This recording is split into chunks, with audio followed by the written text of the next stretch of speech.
Guys आज की video में हम देखने वाले हैं ये जो वॉशिंग मशीन आप देख पा रहे हैं। जैसे हम इसका हल्का सा ढक्कन उठाते हैं तो ये एक प्रकार की आवाज़ करती है।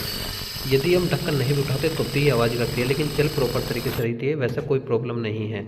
लेकिन इसमें जो जिस तरीके की आप सुन पा रहे हैं, ये जो आवाज़ आ रही है बहुत इफ़ेक्ट डाल रही है ध्यान से यदि आप सुनते हैं तो इस आवाज़ का हमने ध्यान रखा। तो इसके लिए हमें क्या करना है कि ये आवाज़ ना करे। इसके लिए हमें ये जो आप पिन देख पा रहे हैं इसको थोड़ा सा बड़ा कर देना है, यानी कि थोड़ा सा ऊपर को कर देना है, थोड़ा सा पीछे को हटा देना है कि जो आपका ब्रेस शूज़ है वो